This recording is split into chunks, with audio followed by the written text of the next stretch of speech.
और बिहार के लोग का मानसिक संतुलन भी थोड़ा बहुत गड़बड़ है, वो लोग सोच नहीं पाते हैं कोई भी चीज़ों को अच्छे से। बिहार के लोग हर स्टेट में मिलेंगे आपको, लेबर कर रहे हैं, ऐसा क्यों हो पाया फिर? इसका पलायन का सब जिम्मेदार है, लालू यादव वो नीतीश कुमार वो सब जिम्मेदार है पलायन का। और बिहार के लोग का मानसिक संतुलन भी थोड़ा बहुत गड़बड़ है, वो लोग सोच नहीं पाते हैं कोई भी चीज़ों को अच्छे से। बता तो आप गलत कह रहे हैं थोड़ा सा, नहीं मानसिक संतुलन ये गलत कह रहे हैं आप। अग्निवीर मुद्दा आया था, 12 करोड़ लोगों को आप डिफेक्ट कर रहे हैं फिर। बिहार का हूँ भाई, सुनिए, अग्निवीर आया था, कौन से देश में, कौन से राज्य में ट्रेन फूका गया था? बिहार में फूका गया था, फूका गया था कि नहीं फूका गया था? तो जब आप सरकारी संपत्ति को जला रहे हैं तो रतन टाटा या मुकेश अंबानी से कैसे अपेक्षा करते हैं कि वो आपको इंडस्ट्रीज लगा देगा? 4 दिन सैलरी लेट होगा, कंपनी फूक दोगे तो कोई भी तो नुकसान नहीं झेलेगा।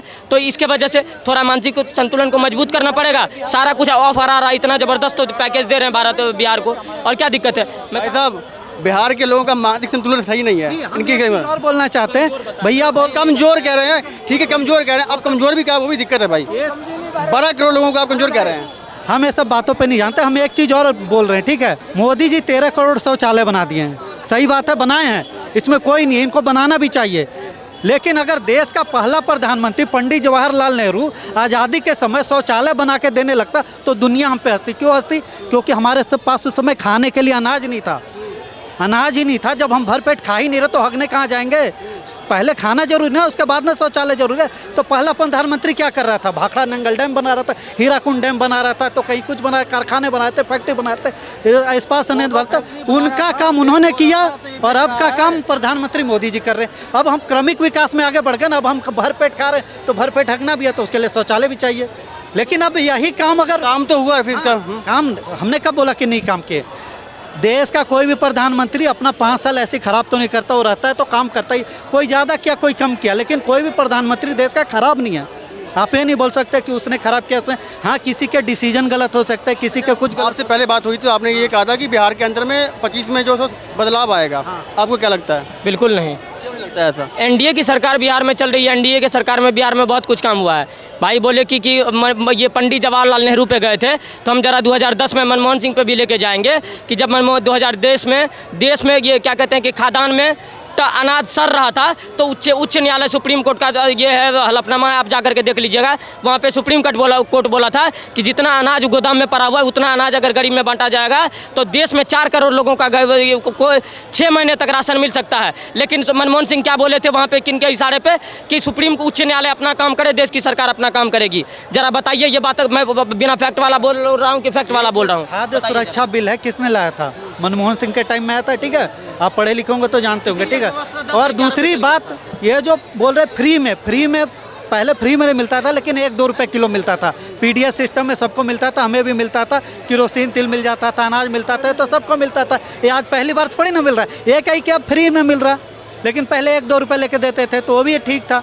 तो इसका कोई इशू नहीं है। मतलब हम क्या बोल रहे हैं, सारी सरकारें काम करती है, कोई कम करता कोई ज़्यादा। लेकर आई थी कानून की 67 करोड़ लोगों को हम फ्री में अनाज देंगे, वो लेकर आई थी कांग्रेस। उसके बाद इम्प्लीमेंट जो है तो मोदी जी साहब ने किया है। बहुत सारा काम जो है कांग्रेस का चलाया हुआ है, हम कहाँ कह रहे हैं नहीं किया हुआ है कांग्रेस। और आप युवा हैं, आपने कहा कि मैंने डिग्री ली हुई है वहाँ से, रोजगार का क्या मौका है फिर आपके पास? क्या कह रहे हो? रोजगार कैसे है आप? मैं एक्सिस बैंक में काम करता हूँ। काम कर रहे हैं, रोजगार हैं? बिल्कुल रोजगार। साथ के जो लोग हैं वहाँ पर रोजगार कर रहे हैं? हमारे साथ में जो हमारे दोस्त लोग हैं सारे, कोई MBA कर रहे हैं, जो कर रहे हैं कि जिस प्लेटफॉर्म में मैं जॉब कर रहा हूँ तो मैं जॉब कर रहा हूँ, कोई दिक्कत नहीं है मुझे। देखो भाई, ईमानदारी से पढ़ोगे। अभी इंटर्नशिप की बात हो रही है जो, और भी है बिहार के अंदर में रिसेंटली है ना, पुल जो है ना बहुत ज़्यादा गिरे हैं बिहार के अंदर में, इसके ऊपर क्या कहेंगे आप? सबसे पहली बात कि उसको सोचना चाहिए, उस 10 में से 8 पुल जो है 2005 से पहले के बने हुए थे। लेकिन इस बात में कोई दो राय नहीं है कि पुल का सरकार, वर्तमान सरकार का काम होता है कि पुल को लगातार रिपेयर करवाना। इस बात में हम कोई नहीं बोलेंगे सरकार की यहाँ कमजोरी है।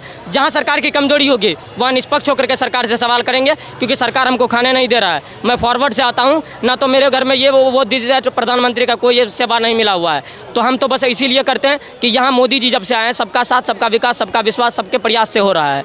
तो जो मोदी जी का काम है बहुत बढ़िया हो रहा है, देश का पूरे विश्व में बहुत बढ़िया पहचान है। अभी हमारे बहुत सारे रिश्तेदार, कोई क्रोएशिया में है, कोई उत्तर कोरिया में है, ये नाइजीरिया में है, सॉरी उत्तर कोरिया बोल दिया, नाइजीरिया में, अमेरिका में है, लंदन में है। तो वो सारे लोग बताते हैं कि यहाँ भारत के लोगों को अलग नज़र से देखा जा रहा है। तो भाई जान रहे हैं सब लोगों को, तो बहुत अच्छी बात है।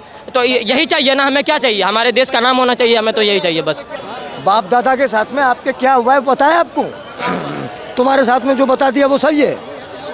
क्या हुआ, क्या क्या पर आई है? कांग्रेस के टाइम पे तुम थे ना, अंग्रेजों के टाइम पे तो अंदर घुसे हुए थे, निकल के ना 6 बजे के बाद पकड़ के घूमते थे। तुम्हें भी कांग्रेस की राज नहीं मालूम है, तुम्हारे बाप दादा ने जख्म झेले हैं, तुम्हें क्या मालूम है? तेजस्वी यादव सीएम बनने के काबिल हैं, क्यों नहीं है? अगर कम माइनस में नंबर होगा तो माइनस सीट मिलेगा तेजस्वी यादव को। हम लोग की तरफ से युवा हैं, फर्स्ट वोटर थे, इस बार वोट किए भाजपा को। तेजस्वी यादव आजीवन सीएम बनने के लायक नहीं होगा। एक सीएम के युवा के अंदर एबिलिटी होनी चाहिए। जैसे चिराग पासवान पहली बार अपने पार्टी में आए, पिताजी के पार्टी को संभाला और पहली बार 5 सीट मिला, 5 जीत करके आ गए। दैट्स द टैलेंट, इसको टैलेंट कहा जाता है। तेजस्वी यादव अपने बाप का क्रेडिट ढो रहा है और कुछ नहीं कर रहा है। वो नया क्या किया है? उन लोगों को चिढ़ाने का आदत हो गया, एक पक्ष का राजनीति करने का आदत हो गया है कि वो बोल देंगे कि मंदिर से क्या होगा, मंदिर से रोजगार नहीं मिलेगा, फिर दूसरे पार्टी में जाते हैं वहाँ बोल देते हैं इंशाल्लाह हम चुनाव जीतेंगे। तो भाई ये दोगली विचारधारा जनता एक्सेप्ट नहीं करेगी। जब आप देख रहे हैं कि देश में क्या माहौल चल रहा है, देश में माहौल चल रहा है जो पहले से दबा हुआ था वो आज उजागर होकर के बोल रहा है, लड़ रहा है, वो तो आपको वोट नहीं करेगा। और वोट नहीं करेगा, देश के मेजोरिटी को आप अगर लगातार आघात पहुँचाते रहिएगा तो सरकार तो आपकी ऑब्वियसली कभी नहीं बनेगी। ये चीज़ें स्पष्ट है। और तेजस्वी यादव वैसे भी मुख्यमंत्री का लायक नहीं है, क्योंकि तेजस्वी यादव जो बिहार को और गर्त में डालना चाह रहे हैं। उनके पार्टी में जब चुनाव प्रचार होता है तो यही भाजपा और अभी विपक्ष में फर्क है कि जब भाजपा का प्रचार होता है तो वहाँ राष्ट्रभक्ति, भगवान का गाना बजता है, राष्ट्रभक्ति का गाना बजता है। लेकिन जब तेजस्वी यादव का कोई रैली होता है तो वहाँ पे नाच, ड्रामा, नचनिया बजनिया होता है। तेजस्वी यादव मछली खा करके दिखा रहे होते हैं कि देखो नवरात्रि में मछली खा रहे हैं। तो देश के मेजोरिटी की आस्था पर आप सवाल नहीं कर सकते। सवाल करोगे तो फिर आप सरकार में तो कभी नहीं आ पाओगे। और बिहार को एक है ना युवा चेहरे की जरूरत है, बिल्कुल युवा सीएम की जरूरत है। चिराग पासवान बन सकता है सीएम, चिराग पासवान बिल्कुल बन सकता है सीएम। बीजेपी वाले उनको मौका देंगे क्या? बिल्कुल देंगे। बीजेपी की बात देखिए, ये चीज़ें बीजेपी की बहुत खूबसूरत है। खूबसूरती बीजेपी की यही है कि बीजेपी कार्यकर्ता में फ़र्क नहीं करता है।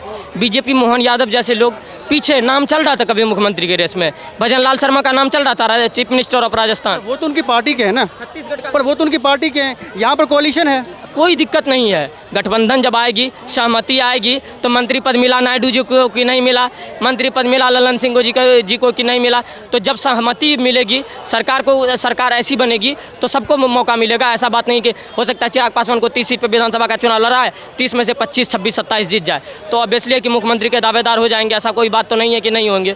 तो मजबूत चेहरा चिराग पासवान सोच भी सकता है। जैसे वो बिहार फर्स्ट, बिहारी फर्स्ट का नारा दे करके आता है बिहार के लिए, तो बिहार के लिए बहुत अच्छा सोच सकता है। हम लोगों को तो उम्मीद तेजस्वी यादव के परिवारवाद वाले पार्टी से कभी मायने नहीं है कि सिंगापुर में रहती थी रोहिणी आचार्य, उसको बुला करके टिकट दे दिया, तो अर्चना रविदास जैसे लोगों को टिकट दे दिया, तो ऐसे लोगों को टिकट दे रहा है। मुन्ना शुक्ला जैसे हजारों क्राइम है उसके ऊपर, उसको टिकट दे रहा है। तो ऐसे लोगों को टिकट दे रहा है जिसका समाज में चरित्र एकदम गंदा हो चुका है। तो कैसे आप उम्मीद रख सकते हैं कि ये पार्टियां जो है सरकार में सत्ता में आ जाएगी? ये कभी सत्ता में नहीं आएगी। बिहार नया भविष्य देखना चाह रहा है तो बिहार को चिराग पासवान को मौका देना पड़ेगा। बिल्कुल। धन्यवाद आपका सर।